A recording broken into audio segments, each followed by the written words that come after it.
Talvez a minha visão e a da Thalita, em relação a concorrentes seja diferente, assim, a gente não vê como inimigo, a gente vê como pessoas que estão correndo juntas, Sim, né. E tem muito espaço para quem quer fazer algo diferente, para quem se dedica diariamente para isso, e não é o que a gente vê no oceano vermelho do transplante, porque tem oceano vermelho. sim. Tem gente vendendo cirurgia baratinha, e a gente sabe que não se paga, que o que a gente entrega é muito diferente disso. Então, para pessoas boas sempre vai ter espaço e a gente não enxerga dessa forma. Eu vejo também como uma missão, igual eu te falei, eu sempre sonhei em seguir carreira acadêmica, então se eu não me realizar nesse sentido, para mim não, meu propósito perde a graça. Então, isso faz parte do meu propósito, ensinar outras pessoas, fazer valer realmente esse aprendizado que eu tive e que a gente foi desenvolvendo, esse método. Então, a gente não enxerga dessa forma, isso nunca nos tirou nada, muito pelo contrário, a gente recebe muita indicação até de colegas que são formados por nós, que Olha falam: "Ó, só. esse caso aqui eu vou mandar para você porque esse caso aqui eu não me sinto seguro para fazer". Então isso só fez a gente crescer, assim, nunca nos tirou nada, só acrescentou. Está começando mais um Nexus, o podcast que rende boas histórias. Meu nome é Arthur Toledo. Já faz um tempinho que eu não apareço aqui no Nexus. Então, a convite do Ângelo, eu falei, deixa eu trazer uma pessoa aqui que é uma convidada ilustre, até porque eu sou paciente dela. Estamos aqui hoje com a doutora Lorena Vicentainer. Lorena, quando a gente entra no Instagram, acho que o foco ali é Lorena Vicentainer, transplante capilar e negócios na área de beleza. Né? Então, quis convidar você aqui, que você é uma referência nesse assunto, pelo menos para mim e para todos que estão aqui na Sacra, você é referência no assunto transplante capilar. E hoje acho que o foco é a gente falar um pouco sobre a inovação, os desafios que você tem enfrentado nesse mercado. Mas antes de mais nada, muito obrigado por ter aceitado o convite, Lorena. Eu que agradeço, para mim é uma honra estar aqui, Arthur, e também agradeço o pessoal da Sacre por esse convite, da Nexus, então vamos lá. Boa, beleza. E antes que o Ângelo fique bravo comigo, eu tenho que dar os recados aqui. Não se esqueça de inscrever aqui no YouTube da Sacre, tá? Então siga a gente nas redes sociais, no Instagram, a gente posta bastante conteúdo. Se você tiver alguma dúvida aqui para Lorena, deixa nos comentários que depois eu vou passar para ela poder responder. E aqui na descrição também, se você quiser abrir a tua conta no BTG Pactual, aqui na descrição vai ter o link para você abrir a conta com a assessoria da Sacre, tá? Lorena, antes da gente entrar aqui no na nossa pauta, eu acho que é importante o público saber quem que é a Lorena Vicentainer. Então, se você puder contar um pouco mais a parte pessoal, quem é a Lorena, para a gente poder dar esse pontapé inicial.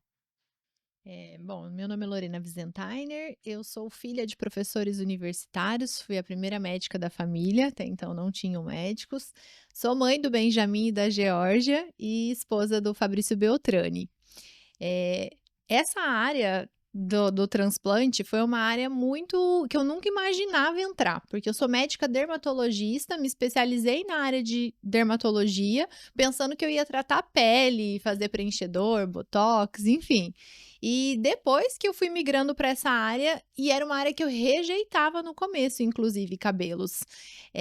Porém, era algo que eu não tinha tido muita profundidade ali na dermatologia, e depois no consultório comecei a atender muito paciente com essa queixa capilar. Então, foi uma busca que eu tive que fazer justamente por conta da queixa. Foi aí que eu fui me especializar na área de cabelos. Entendi. E Lorena, dentro disso, até para a gente conhecer um pouco mais, que talvez seja uma pergunta fácil para você, mas o mercado de transplante capilar, ele é um mercado novo no Brasil? Porque pelo menos para mim, acho que a gente até conversou sobre isso, transplante capilar a gente lembra da Turquia, né, se me corrija se estiver enganado. Mas ele é um mercado novo aqui no Brasil?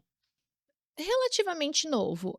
A técnica FUE, que é essa técnica mais moderna, que não precisa de corte, ela existe desde 2002, mas no Brasil ela começou a ser feita mais em meados de 2011, então é relativamente nova. Mas realmente, de uns 5 anos para cá, teve uma ascendência muito grande, e eu diria até que foi por conta da pandemia, porque antes realmente as pessoas iam muito para fora para realizar, e eu acho que eu até te expliquei, né, apesar da Turquia ser muito conhecida no transplante, não foi lá que começou, não é lá que tem os melhores profissionais. Tem sim excelentes médicos, inclusive colegas meus que a gente palestra junto em congresso, mas essa coisa comercial do transplante lá, isso é puramente comercial mesmo. Então, até algo que a gente luta e tenta de alguma forma esclarecer aos pacientes que se trata de uma cirurgia, não é algo que você pode ir lá passear de balão ao mesmo tempo, sabe. Então, assim, para não confundir mesmo a cabeça de todo mundo. E aí na época da pandemia, justamente para as pessoas pararem de viajar tanto, que esse mercado começou a aumentar aqui no Brasil. Entendi. E aí dentro disso, até falando um pouco agora na parte de inovação, porque como eu acompanho você, eu vejo que você lança livro, acho que até tem um livro recente, né, tem um método, como que tem sido isso para você inovar nessa área, tendo em vista que ela é uma área mais nova, né? Como tem sido os desafios realmente para conseguir trazer essa inovação? Eu falo que isso é o meu modo operante. Eu sou assim, eu sempre fui assim. Então, eu sempre tive essa veia científica por conta dos meus pais, que são professores, ambos fizeram doutorado, são professores da UEM, inclusive. E eu achei que eu ia seguir carreira acadêmica. Tanto é que eu fiz mestrado na época da residência, fiz junto. E depois já estava certinho lá com todo o meu material para me inscrever, meus documentos, para me inscrever num doutorado. Foi o Fabrício que me convenceu a não fazer doutorado. Foi. Ele falou assim: "Chega de enrolar, você vai entrar para o mercado de trabalho, você não precisa de mais conhecimento, você já é muito boa naquilo que você faz, vamos começar". E isso foi muito importante para mim, porque eu ficava nessa de querer estudar mais e mais e mais, tentando me sentir cada vez mais preparada para começar, né, aquela coisa de você querer estar pronto antes de começar. E e nessa época eu desisti de fazer o doutorado, então apesar de eu ter muito essa ciência, uma coisa que me incomodava muito, é que eu via a frustração dos meus pais em querer, nem sei se eu posso falar isso aqui, mas enfim, em querer mudar muita coisa dentro da universidade e não poder, por conta de burocracia mesmo, né, por ser algo do estado, então assim, eles não conseguiam fazer coisas que eles gostariam, recebiam premiações, mas tinha toda uma burocracia para poder usar aquela premiação, e isso me incomodava muito. E eu me parava pensando, né, será que se eu estiver dentro de uma universidade isso não vai me frustrar também? Porque eu sou assim, eu pensei em alguma coisa, eu quero fazer imediatamente. E eu olho muito para as coisas com essa questão de melhorar. Então eu entro no ambiente e falo: "Como que eu posso melhorar isso?". Então eu funciono dessa forma. E a mesma coisa foi no transplante, eu comecei a fazer, já começou a me gerar um incômodo. "Não, isso aqui não, eu não quero fazer dessa forma, eu quero melhorar. Como que eu posso melhorar? Como que eu posso fazer com que o resultado seja melhor do que aquilo que eu entrego, do que a técnica que já tem pronta?". Eu não sou aquela pessoa que você chega e fala assim, igual você comentou, né: "Ah, eu sou bom de não seguir roteiro". Eu sou perfeita para não seguir roteiro. Eu odeio seguir processos, porque eu gosto de não gosto de coisa mastigada, eu gosto de entender e fazer a minha mudança ali em cima.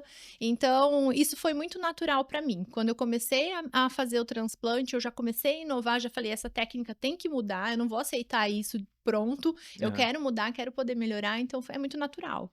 Aí, Ângelo, não fica bravo só comigo, tá? Seguir roteiro é um negócio que é complicado. Mas acho que esse perfil é interessante porque, como eu fiz o UEM, esse que você relatou, não é especificamente da UEM, tá, pessoal? Acho que a universidade pública, no geral, ela tem um pouco mais dessa dificuldade e tem uns perfis que se adaptam, né? Então, por exemplo, uma pessoa tem um perfil mais de funcionário público, por exemplo, que ele consegue seguir aquilo. Eu acho que não, assim, eu acho não, tenho certeza que não seria para mim. É um pouco, quando eu fiz parte da UEM, eu fiz parte da ADCOM, que é uma empresa júnior, e lá dentro eu podia ter esse momento para errar, que era a melhoria contínua. Então a gente poderia sempre melhorando e poderia errar, mas daquilo se tirava um aprendizado. Então era rápido, era dinâmico. E se tirasse isso de mim, é como se tivesse, assim, isso me incomodava. Então, pelo que eu entendo, acho que é um perfil parecido com você. E agradecer meu amigo Fabrício por ter falado assim: Lorena, acho que agora é a hora de você entrar no mercado financeiro. Vamos. Financeiro não, ó. É que eu falo tanto de mercado financeiro com o Fabrício, quase todo dia. Mas entrar de fato no mercado de trabalho, né, atuando, e aí é aquele negócio, não adianta esperar o avião estar pronto, né? O avião tá voando, vai consertando ele enquanto está ali voando, né? Acho que essa é um pensamento. E isso de melhoria contínua é muito legal, que você tem conseguido trazer. E aí, como é a pessoa que está do outro lado daqui da cadeira, no sentido até da consulta clínica, o que que eu percebi? A Lorena, ela sempre, vendo de fora, era uma referência na parte do marketing. Então sempre aparecia para mim no Instagram, sempre em algum lugar você tinha, até aqui no Le Monde, no elevador, tava lá, Lorena. E aí quando você olha e fala: "Nossa, é bastante marketing", a gente tem um pouco de medo em relação à parte técnica, porque às vezes é muito comum da gente ver alguém que não é o que está se mostrando nas redes sociais. Talvez você conheça uma pessoa ou mais que são assim. Só que a partir do momento que eu conheci você e vi a sua parte técnica, falei: "Não, a Lorena não é, assim, só entre aspas, né, mas além do marketing, ela tem uma parte técnica, científica muito grande. E aí a pergunta que eu queria trazer para você, que nem tá no roteiro, mas em relação a essa parte do marketing mesmo. O que que levou você a estar tão presente, no marketing de fato, e como isso impulsionou ao Instituto Lorena, né? É uma máxima para mim é que o meu marketing ele nunca pode ser melhor do que aquilo que eu realmente sou. Então, se o marketing é bom, eu fico feliz, porque eu tenho certeza que eu sou melhor do que aquilo que a gente está passando. Quando eu digo assim, é nós, né, como clínica e também a parte científica, a parte de estudar, porque eu realmente me dedico muito, é aquilo que eu amo. Em relação ao marketing, eu tive muitos colegas que pode não parecer, mas eu tenho bastante dificuldade de gravar, de me expor. Hoje isso foi facilitando muito, né, acho que à medida que a gente vai fazendo, vai calejando. Mas no começo eu tinha bastante dificuldade, tinha dificuldade de comunicação, a gente tinha que gravar várias vezes para dar certo, que parecia que a hora que colocava a câmera, meu Deus, dava tudo Deu errado. branco. Então até para encorajar pessoas que estão começando ali gravar, não parem, a melhor forma é fazendo essa dessensibilização, é o tempo todo gravando que uma hora vai ficando melhor. E eu nem me assistia no começo, porque senão, esse meu lado de querer melhorar tudo ia ficar sempre: "Ai, aqui não ficou legal", ia Gravar ficar outro. regravando, então eu nem assistia.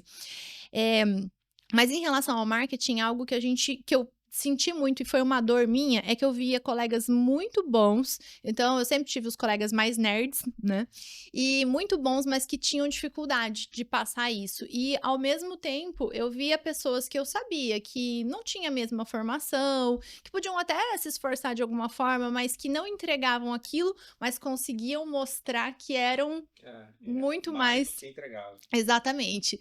E aí isso me incomodava, eu falava: "Poxa, colegas que eu sei que são muito bons, mas eles tinham que mostrar que eles são muito bons, porque senão ninguém vai conhecê-los". Ou às vezes pode até acontecer deles terem sucesso, mas isso vai demorar um tempo muito maior, porque a internet ela é um acelerador, ela encurta caminho. Sim. Então, eu acho que isso foi uma dor muito grande que fez eu fazer mesmo tendo dificuldade. Então, hoje, a parte criativa, né, antes eu fazia tudo, hoje a gente tem um marketing interno, inclusive Carol tá aqui, Bia, são as nossas meninas internas, a gente ainda tem uma equipe externa que faz reuniões com a gente, reuniões de criativo, porque realmente eu não consigo, né. Eu tenho todos os meus pacientes para cuidar, tem a parte acadêmica que para mim é muito importante, eu tenho o Hair Academy, que é uma escola de pós-graduação, a gente forma médicos em todo o Brasil, então fica muita coisa para eu pensar, mas eu ainda de vez em quando me arrisco na parte criativa, né, Carol?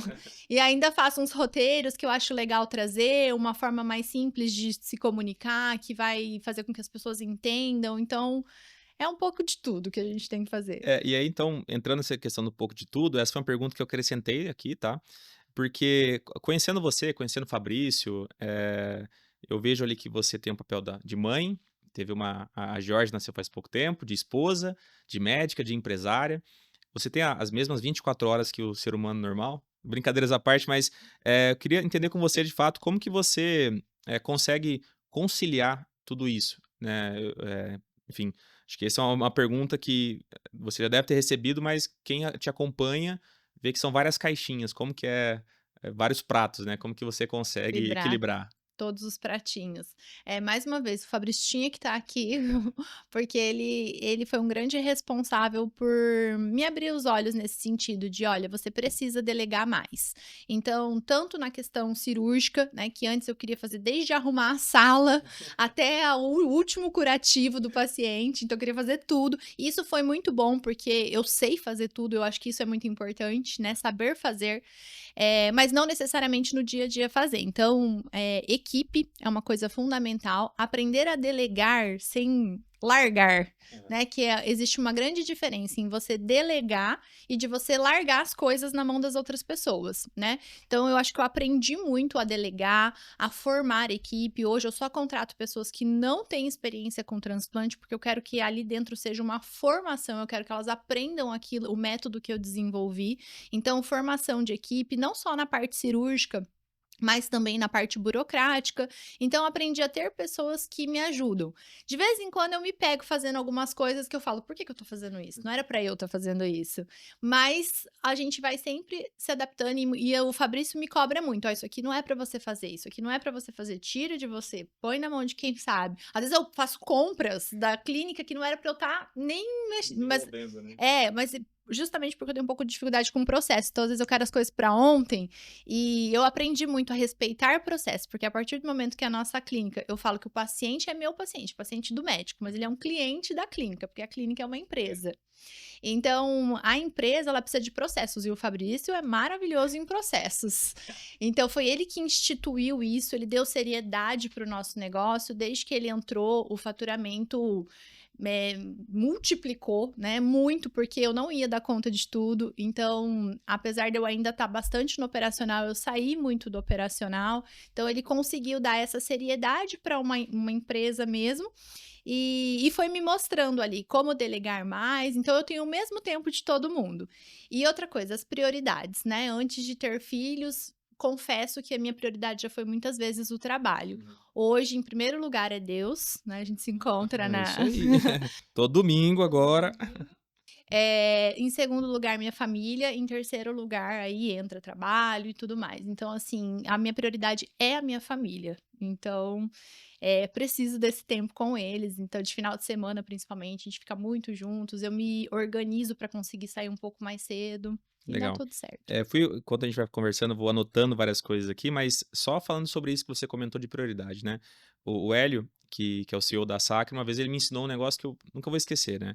Que em primeiro é Deus, em segundo é o marido ou a esposa, aí depois a família, os filhos e tudo mais, e depois vem o trabalho. É muito comum, isso é até uma. Para quem gosta do trabalho, de fato, desequilibra e deixa o trabalho no primeiro lugar. Eu já me peguei muitas vezes fazendo isso.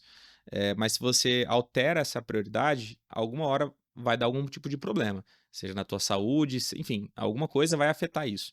Então, se você altera essas prioridades, vai dar algum tipo de problema. Mas eu entendo também que o equilíbrio ele é muito difícil, né? Acho que a gente sempre escutou, busque o equilíbrio. Na minha visão, a gente tem que, em alguns momentos, desequilibrar para alguma coisa.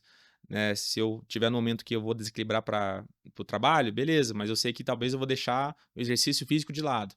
Né? E sempre ir buscando, não, acho que agora, enfim, eu vou sempre tentando equilibrar isso, mas eu nunca deixo Deus fora dessa prioridade. Acho que é um negócio que me ajuda bastante. Vejo vocês domingo agora na Cristo também, né, junto com o Fabrício. E eu vou fazer um convite, Fabrício, você tem que estar aqui também. Eu convidei ele, falou, não, não gosto de aparecer. E aí já até entrando na questão de equipe, junto com o Até posso fazer um comentário disso que a Pode. gente falou, né, você falou do segundo lugar, o marido ou a esposa, e tem muita gente que se incomoda com isso. Então, já aconteceu de eu falar disso e alguma mãe, né, ficar extremamente ofendida com isso, falar: "Como assim? Não é o filho?". E eu acho que isso fez eu mudar muito a minha visão em relação às coisas. Então, quando a gente tem um bom relacionamento com o nosso marido ou esposa, os seus filhos, então se você ama muito eles, saiba que esse amor mútuo entre você e seu marido ou esposa, isso vai ser muito importante para a vida deles. Essa é a maior simbologia do amor que a gente pode ter, né? É isso Nesse... aí, tá. Então eu vou aprofundar um pouco mais nessa conversa, porque eh, vou dar o exemplo da pandemia, né? Quem não escutou que na pandemia aumentaram muito a questão dos divórcios. Mas o que aconteceu? Muitas vezes o marido fica fora do trabalho, fica fora, né, no trabalho, ou a esposa, enfim, ou os dois. E aí na pandemia os dois tiveram que obrigados a estarem juntos. E isso fez com que aumentasse muito os divórcios, porque muitas vezes eles estavam ali meio que num contrato de marido e mulher, né? Às vezes para não afetar ali a família. E aí quando se viram os dois juntos, não tinha esse amor, de fato, desestruturou a família como um todo. Então, quando o Hélio me ensinou isso, que eu sempre achei que a partir do momento que nasce o filho ou a filha, ele é a prioridade. Não, primeiro tem que ser o marido ou a mulher, depois de Deus, no caso, porque quando os seus filhos, em algum momento, eles vão sair e constituir a família deles. Quem que vai ficar? Tua esposa, teu marido. Né? Então tem uma questão mais profunda aqui também que dá para trazer, mas de fato, algumas mães, eu já escutei de fato, que eles colocam o filho em primeiro lugar. Né? E isso desestrutura a estrutura familiar, no caso. E aí é muito perigoso. Né? O exemplo da pandemia foi um exemplo, acho que mostra muito bem isso. Né? Muitos casais estavam juntos, mas na verdade não estavam. Só tinha ali um contrato, né, de casamento. E aí o Fabrício te complementa, de certa forma, né? Ele que fala muito do enneagrama comigo. Eu não fiz ainda, Não mas não fez? fiz. Nossa, então você precisa Aí fazer. aí ro Aí, Nath, Guilherme, ó, tá vendo, né, propaganda. Aí, tá vendo? Eu até conversei pra ver, acho que tem, segundo semestre tem turma, e ele fala muito dos perfis, né.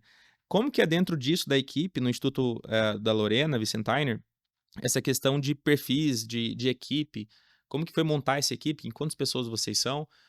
Eu queria entender um pouco mais a parte de gestão agora dentro da empresa mesmo. Hoje nós somos em quase 30 pessoas, contando administrativo, a parte de equipe mesmo. De equipe cirúrgica, se eu não me engano, somos em 12, sem contar os anestesistas. Uhum.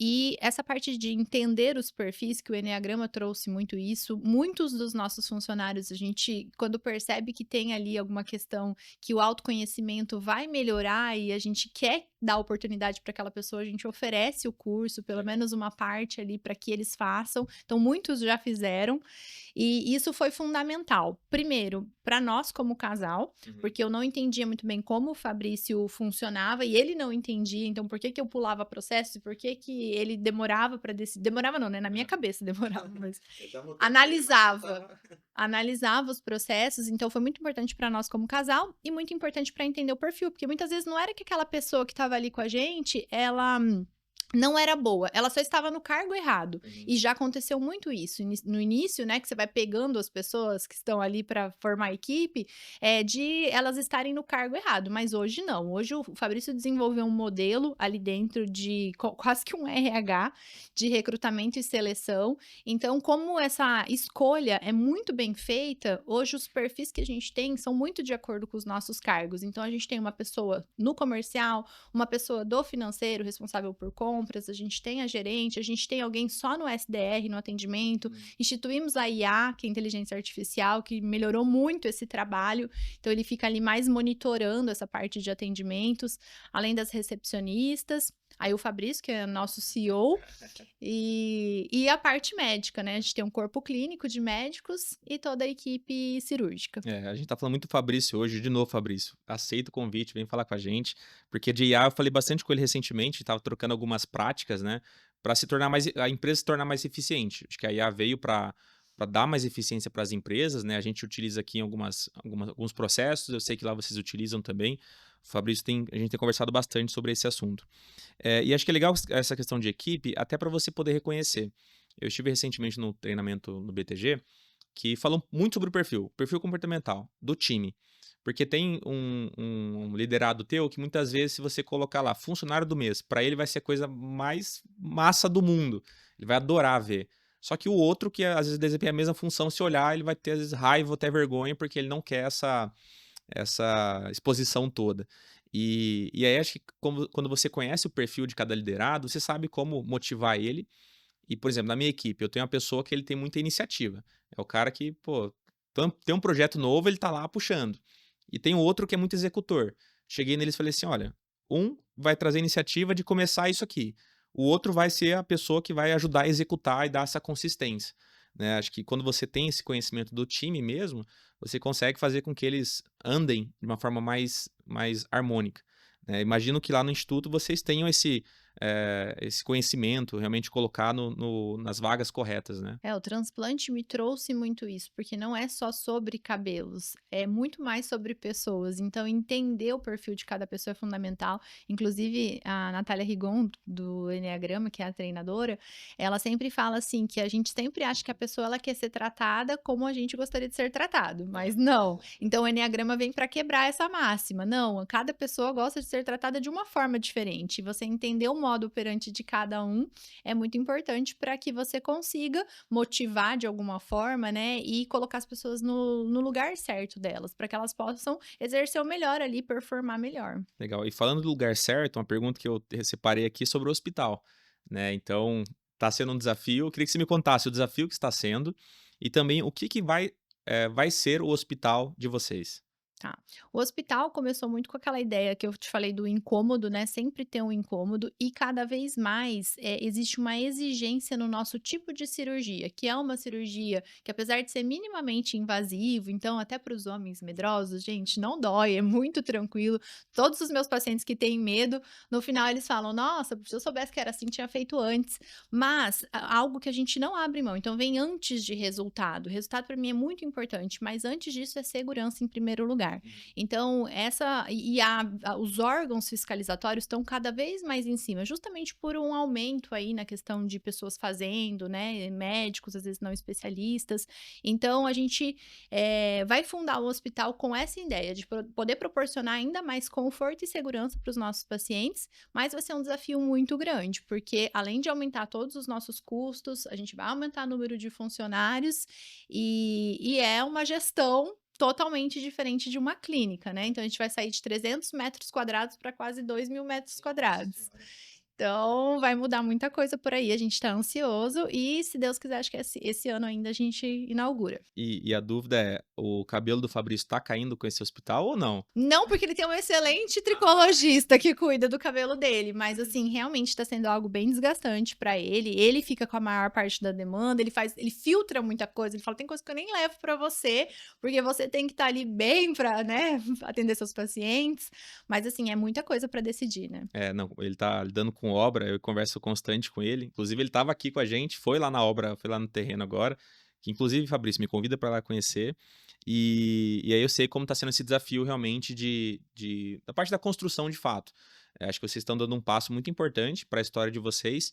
E a pergunta é: lá vai ser o Instituto Lorena Vicentina? Ou é o como que vai ser até a nomenclatura que vocês pensaram? O nome é Instituto Lorena Vizentyner, mas o local, ele é um esquema de hospital-dia, que a gente fala, day hospital, né. Então a pessoa vai, opera e vai de alta no mesmo dia, e unidade tipo 3, né, então porque a gente faz sedação no transplante, então ele é um day hospital. Entendi. Então, a pessoa, em tese, não vai ficar lá internada. Não sei se. Não. É porque a cirurgia de vocês, pelo que eu saiba, é o dia todo. Leva um tempinho, né? E aí é trabalhoso, imagino eu.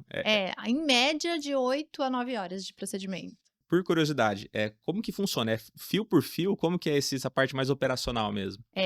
A gente chama de folículo, porque o folículo ele é um mini órgão, então não é só puxar o fio, tirar e passar para outro lugar, tem que tirar ele ali, o folículo todo, mas é folículo por folículo, então em média a gente faz em torno de 5.000 folículos por cirurgia, então são 5.000 vezes que são retirados e depois isso volta um a um também, porque apesar de ter muita tecnologia envolvida no transplante, é muito artesanal também, eu falo que é uma orquestra trabalhando ali, né, precisa estar todo mundo trabalhando ao mesmo tempo, e depois esses folículos voltam um a um, então é um por um e distribuídos para que fique muito natural, para que não pareça que é um transplante, que isso é fundamental, é Nossa minha senhora. bandeira.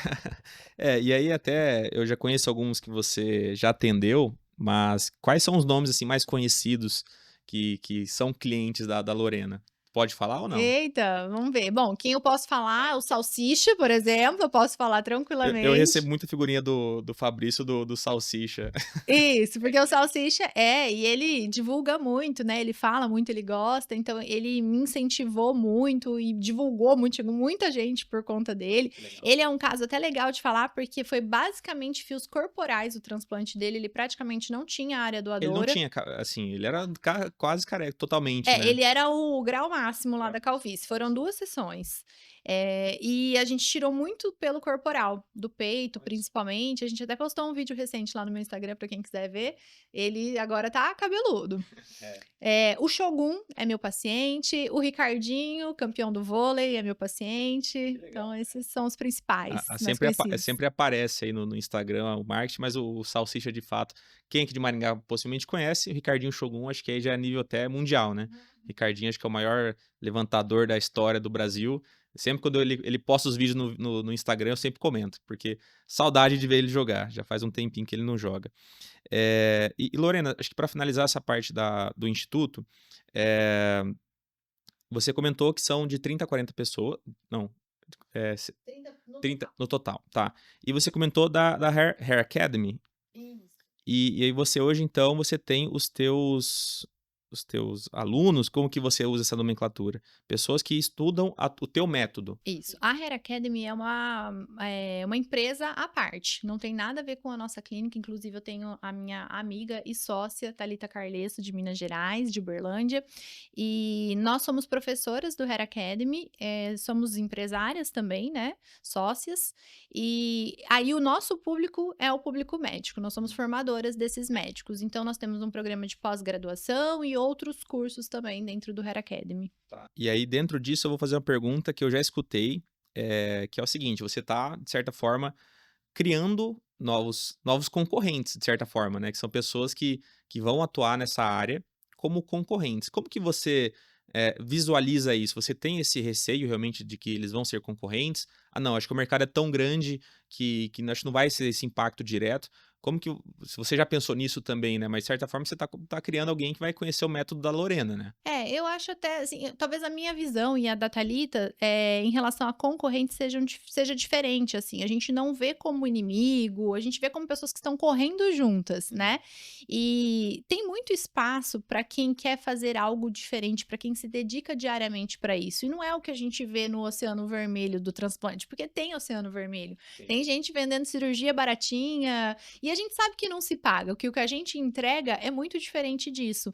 Então, para pessoas boas sempre vai ter espaço e a gente não enxerga dessa forma. Eu vejo também como uma missão, igual eu te falei, eu sempre sonhei em seguir carreira acadêmica. Então, se eu não me realizar nesse sentido, para mim, meu propósito perde a graça. Então, isso faz parte do meu propósito, ensinar outras pessoas, fazer valer realmente esse aprendizado que eu tive e que a gente foi desenvolvendo, esse método. Então, a gente não enxerga dessa forma, isso nunca nos tirou nada, muito pelo contrário, a gente recebe muita indicação até de colegas que são formados por nós, que falam, ó, esse caso aqui eu vou mandar para você porque esse caso aqui eu não me sinto seguro para fazer. Então isso só fez a gente crescer, assim, nunca nos tirou nada, só acrescentou. Entendi. É que eu vi esses dias alguém perguntando isso pra Rita, né? Porque acho que ela tem esse trabalho também de ensinar outros médicos, né? E se ela via isso como algo que pudesse impactar ali um trabalho dela como um concorrente. Mas, de fato, igual você disse, né? Acho que tem a questão do método também. Acho que o mar é bem grande para ter que se preocupar com isso. E, Lorena, antes da gente ir pro ping-pong, deixa eu ver se tem mais alguma pergunta aqui da nossa pauta. Senão, depois o Ângela fica bravo comigo. Tá, bom, tem a última aqui. É em relação à parte operacional. Então, assim, quem quer ser atendido pela Lorena, pensando aqui, o principal serviço de vocês é o transplante hoje, não é? Também. Transplante ou implante? É transplante. transplante. Transplante, tá. Então, o principal trabalho de vocês hoje é o transplante. Então, quem está nos escutando, ele entra em contato com vocês pelo Instagram, enfim, pelas redes sociais, e vai marcar uma agenda contigo. Ou é com outro médico, e depois que tem essa consulta, vou fazer o transplante. Vai marcar essa cirurgia. Como tá o tempo disso? Enfim, só para quem está nos escutando tirar essa dúvida em relação a operacional junto com a Lorena. Nós temos outros médicos que trabalham lá na nossa clínica, então nós somos um corpo médico, mas a pessoa ela quer marcar consulta comigo. Ela vai entrar em contato com o nosso WhatsApp, vai pedir uma consulta comigo, e aí nós vamos conversar para saber se ela tem indicação de fazer o transplante, porque eu não sou apenas uma médica cirurgiã de transplante, eu trato cabelo. Então, em primeiro lugar, posso expor você? Pode? Fique à vontade. Então, assim, nós consultamos e vimos que, naquele momento, a indicação era fazer primeiro um tratamento, né? Então, isso pode acontecer. E aí, depois disso, se a pessoa tiver indicação de fazer o procedimento, nós vamos ver uma data. Hoje, a minha disponibilidade de data tá um pouquinho mais para frente. Acho que esse ano a gente não tem mais disponibilidade, só pro ano que vem, mas tem datas com outros médicos também. Então, porque eu tenho muito paciente que, assim, quer fazer o método, quer fazer ali no instituto. E aí é possível fazer com os outros médicos da nossa clínica. A parte de planejamento, estratégia, tudo isso a gente faz em conjunto, a gente discute muitos casos juntos. E aí marco a cirurgia e é o grande dia. Que legal. E assim, gente, eu vou fazer o transplante ainda, imagino eu, mas eu estou aqui tomando remédio, estou ali fazendo a parte clínica também, vindo aqui no instituto. que é para mim mais fácil, eu só desço 4 andares e já tô ali no instituto, Mas né. quando for lá no hospital, você vai lá Não, também. é, não tenha dúvida, ainda mais para ir lá conhecer. Lorena, e aqui no Nexus a gente tem o ping-pong, meio você comentou Maria Gabriela, né, e a gente faz algumas perguntas, e aqui é jogo rápido, tá. Então pra gente ter o ping-pong nosso, Lorena, um sonho. Um sonho é ter a parte filantrópica do Instituto Lorena Wiesentheimer. Eu sempre quis fazer isso, hoje por conta da nossa demanda e falta de espaço eu não consigo, mas quero poder ajudar pessoas que não têm condições e têm cicatrizes no couro cabeludo, grandes queimados, enfim, poder ajudar de alguma forma, e ter essa parte filantrópica. Olha só, que legal. É, com o hospital eu espero que isso se concretize. Lorena, um desafio.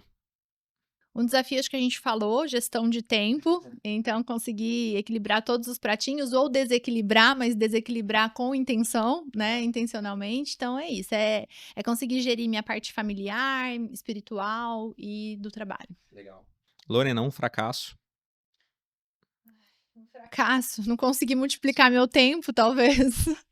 Não, eu acho que é querer controlar tudo, dar conta de tudo, acho que eu fracasso nisso e lógico, né, E todos nós. uma dúvida, isso te gera ansiedade? Daí que você não conseguia às vezes, Gera, gera ansiedade? bastante. Uhum. É porque você falando assim já lembrou, porque pra mim isso também gera ansiedade, às vezes a gente achar que não tá sendo no nosso tempo, né, e a gente tem essa mentalidade acelerada. Um exemplo disso, eu quando fui pra São Paulo, eu fui resolvendo muita coisa, eu fui de ônibus a última vez, fui resolvendo muita coisa no celular. Eu parei pra pensar, né, uns 50 anos atrás, se você tinha que ir pra São Paulo, você pegava aqui o ônibus, ia pra São Paulo, e nesse trajeto você não resolvia nada, você não tinha o celular pra ficar resolvendo. Hoje em dia não, se você não tá resolvendo alguma coisa a todo momento, parece que você não tá sendo produtivo, né, e isso gera ansiedade, né, e me peguei pensando nisso na última vez que eu fui pra lá. Lorena, uma vitória. Acho que o hospital é uma grande vitória para nós, assim. Que legal. E só voltando à questão do tempo aqui, você acorda que horas? Fiquei sabendo que você acorda cedo. É, eu acordo 5 horas. Nossa senhora. E todo dia tem essa Todo rotina? dia tem época da minha vida que eu acordo 4 e pouquinho, que aí eu quero ler alguma coisa antes da casa acordar, então mas minha rotina é 5 horas da manhã. Que legal, tem que tirar o chapéu. Lorena, empreender é? É se desafiar, é skin the game, é colocar é se arriscar. Então quem não tem o perfil de risco, empreender não é para você. E o que você gostaria de ter ouvido 10 anos atrás? A Lorena. Que Que eu preciso delegar mais, porque eu acho que eu aprendi isso tarde demais, assim, mas aprendi, mas eu gostaria de ter ouvido isso. Legal. E essa aqui não tá no ping-pong, mas tem alguém que você conheça que você acha que faria sentido, gostaria de estar aqui no podcast? Algum amigo, alguma amiga, seja médico, enfim. Que eu conheço? Nossa, várias. A Nath Dalprá, eu acho que é uma pessoa você já chamou ela? Então estamos. Alô, Reinaldo. Nath, Reinaldo, por favor, vocês têm que vir. Eu vejo muito essa veia empreendedora na Nath e ao mesmo tempo esse compromisso com a ciência. Então eu me considero parecida com ela por conta disso, que a gente não abre mão da ciência, mas a gente entende que existe o outro lado e a gente está disposta a fazer. Então, ela eu acho que tem que Legal. vir. A Lunati, então, aceita o convite para o dia 2 de setembro estar aqui com a gente. Eu conheci ela faz pouco tempo, né? Conheci o Reinaldo, mas conheci ela faz pouco tempo. E a impressão é a mesma. Não sou paciente ainda, viu, Nath? Se você quiser, a gente fui conhecer o Instituto esses dias, mas que ela tem esse perfil técnico também, né? Porque pelo que eu imagino, o público dela também tem um público médico, que às vezes vai demandar um pouco mais da parte técnica mesmo e científica, né? Então, Natália Dalprá vai ser a nosso desafio para a próxima. E para fechar, Lorena, se você pudesse deixar uma única mensagem para quem sofre com queda de cabelo hoje, qual seria? Tempo é cabelo. Então, assim, se você está sofrendo queda de cabelo, procure um médico, uma médica especialista na área, porque pode ser tarde demais em algum momento. Então, não deixe para amanhã o que você pode fazer hoje. Boa. E para fechar, como que a gente encontra a Lorena nas redes sociais?